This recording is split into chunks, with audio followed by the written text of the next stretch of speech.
Hi everyone. ఈ వీడియోలో నేను 3 రకాల పొడులు చూపించబోతున్నాను. అలాగే సండే స్పెషల్ మేము చేసినటువంటి ఫుడ్ ఇది. మొదటగా గ్రౌండ్నట్ పౌడర్ కోసం 1 కప్పు గ్రౌండ్నట్ తీసుకొని బాగా రెడ్ కలర్లో మారే వరకు వేయించుకోవాలి. ఇలా వేగిన తర్వాత చిన్న మంట మీదనే వేయించుకోవాలి. ఇందులోనే మనం పుట్నాలు అంటాం కదా, చట్నీ పప్పు, ఇది కూడా 1 కప్పు వేసుకొని 1-2 నిమిషాలు వేయించుకోవాలి. ఇది ఆల్రెడీ ఫ్రై చేసి ఉంటుంది కాబట్టి ఎక్కువ వేయించుకోని అవసరం లేదు. దీనిని ఒక ప్లేట్లో వేసుకొని ఇప్పుడు 1 స్పూను లేకపోతే 2 టీ స్పూన్ల జీలకర్ర కూడా లైట్గా వేయించుకొని ఇందులో వేసుకోవాలి. చాలా ఈజీగా ఆయిల్లెస్గా ఈ పొడులన్నీ చేసుకున్నట్లయితే ఒక 15 డేస్ వరకు మనం యూజ్ చేసుకుంటే చాలా ఫ్రెష్గా ఉంటాయి. ఇప్పుడు ఒక చిన్న స్పూన్ ఆయిల్ వేసి కారానికి తగ్గట్టుగా ఒక్కొక్క రకం మిరపకాయలు ఒక్కొక్క రకం కారం ఉంటాయి. వాటికి తగ్గట్టుగా మిరపకాయలు వేయించుకొని ఇవి కూడా అదే ప్లేట్లో వేసుకోవాలి. ఇప్పుడు ఇంకొక పొడి కోసం 1 కప్పు శనగపప్పు, అలాగే 1 కప్పు మినపప్పు 2 కలిపి కొంచెం ఆయిల్లో, ఏదైతే మిరపకాయలు వేయించిన ఆయిల్లోనే అవి వేయిస్తున్నాను. ఇది బాగా కొంచెం రెడ్ కలర్లోకి తిరిగినప్పుడు ఇందులో 2 కప్పులు సన్నగా తరిగినటువంటి ఎండు కొబ్బరి ముక్కలు వేసుకోవాలి. ఇవి ఒక 2 నిమిషాలు వేయించుకుంటే సరిపోతుంది. పప్పు మాత్రం బాగా రెడ్ కలర్లోకి వచ్చే వరకు వేయించుకోవాలి. ఇది కొబ్బరి పొడి కోసం. ఇక్కడ చూపించే 3 రకాల పండ్లు చాలా హెల్త్కి మంచివి. ఇందులోనే కొంచెం చింతపండు వేసి 1 నిమిషం వేయించుకోవాలి. ఇలా కప్పి పెట్టినట్లయితే మనకు చింతపండు అనేది బాగా వేడెక్కి డ్రై అయిపోతుంది. దీనిని కూడా ఒక ప్లేట్లోకి తీసుకోవాలి. ఇందులో కూడా 1 స్పూన్ జీలకర్ర వేసుకొని వేయించుకోవాలి. దీన్ని కూడా ఇదే ప్లేట్లో వేసుకోవాలి. తర్వాత కావలసిన ఎండుమిరపకాయలు వేయించుకొని ఇవి కూడా ఈ పప్పులు కొబ్బరిలో వేసేసుకోవాలి. దీనిని కూడా చల్లార్చుకోవాలి పక్కన పెట్టి.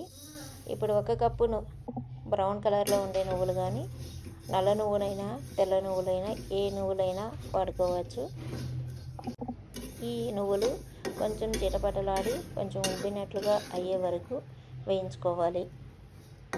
నువ్వుల పొడి సపరేట్గా, వేరుశనగ పప్పు పొడి సపరేట్గా, అలాగే కొబ్బరి పొడి సపరేట్గా కొట్టి పెట్టుకున్నట్లయితే మనం కూరలు లేనప్పుడు ఈ పొడులు వాడుకోవచ్చు. ఇవి దోశ, ఇడ్లీలో కూడా యూజ్ చేసుకోవచ్చు. ఇందులో కూడా 1 స్పూన్ జీలకర్ర వేయించి వేసుకొని అందులో వేసేసుకోవాలి.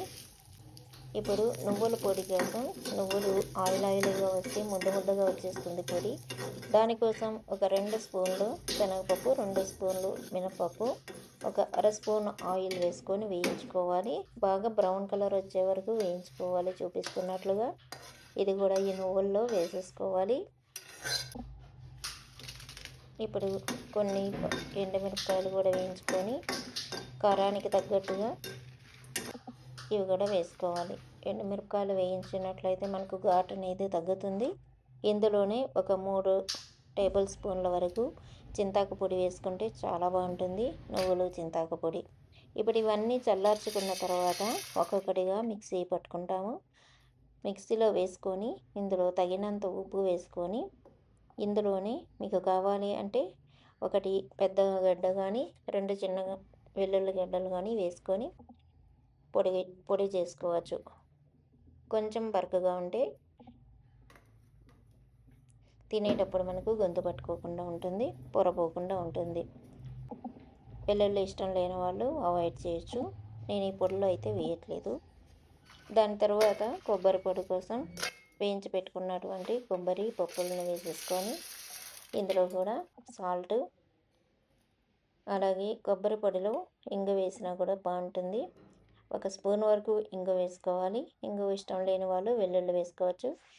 వెల్లుల్లి కూడా వేసుకోకపోయినా బాగుంటుంది. దీనిని కూడా ఇలా బరకగా మిక్సీ పట్టుకోవాలి.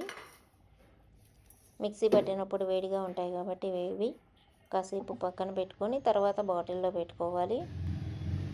ఇప్పుడు నువ్వుల పొడి కోసం వేయించి పెట్టుకున్నటువంటి ఇంగ్రీడియంట్స్ అన్నీ మిక్సీలో వేసుకొని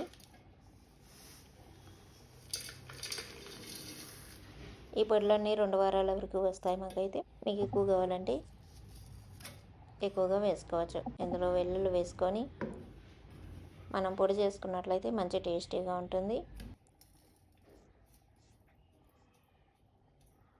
చింతాకు నువ్వుల పొడి కాంబినేషన్ చాలా బాగుంటుంది. ఇప్పుడు సొరకాయ కూర కోసం ఒక 2 స్పూన్ల ఆయిల్ వేసుకొని, పోపు గింజలు వేసుకొని, కొంచెం కరివేపాకు వేసుకొని,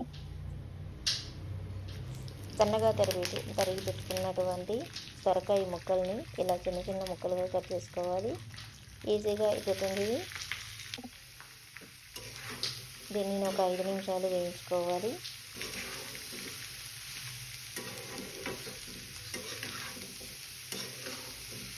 ఇలా కలుపుతూ ఒక 5 నిమిషాల వరకు వేగిన తర్వాత ఇందులో 1 కప్పు టమాటో వేసుకోవాలి, సన్నగా కట్ చేసింది. సొరకాయ టమాటో కర్రీ చాలా బాగుంటుంది. దీనిని కొంతమంది తాలింపు అని కూడా అంటారు. ఇందులో తగినంత సాల్ట్, కొంచెం పసుపు వేసుకొని ఇంకొక 1-2 నిమిషాలు వేయించుకోవాలి. బాగా కలుపుకోవాలి. ఈ పసుపు, ఉప్పు ముక్కలకంతా పట్టే వరకు కలుపుతూ ఉండాలి. అలాగే ఒక అరకప్పు వరకు వాటర్ వేసుకొని వాటర్ డ్రై అయ్యే వరకు మీడియం ఫ్లేమ్లో కానీ చిన్న మంట మీద కానీ వేయించుకోవాలి, మూత పెట్టుకొని. ఇప్పుడు ఒక 2-3 నిమిషాల తర్వాత సొరకాయ అయితే ఈజీగా ఉడికిపోతుంది. డ్రై అయిపోయినాయి వాటర్ అంతా కూడాను. ఇప్పుడు మనం కర్రీ పౌడర్ కానీ సాంబార్ పౌడర్ కానీ వేసుకున్నట్లయితే చాలా టేస్టీగా ఉంటుంది. గొడ్డు మిరపకాయ పొడి కంటే ఈ సాంబార్ పౌడర్ కానీ కూర పొడి కానీ వేసుకుంటే ఇప్పుడు కొట్టుకున్నటువంటి కొబ్బరి పొడి అయినా వేసుకోవచ్చు. ఏ పొడి వేసుకున్నా కూడా చాలా బాగుంటుంది. అంతే, ఫైనల్గా కొత్తిమీర ఉంటే చల్లుకోవచ్చు, లేకపోతే వదిలేయచ్చు. ఇప్పుడు సర్వ్ చేస్తున్నాను. Ground nut powder, coconut powder, sesame powder, అలాగే బాటిల్ గార్డ్ కర్రీ, సొరకాయ కర్రీ, మీల్ మేకర్ కర్రీ,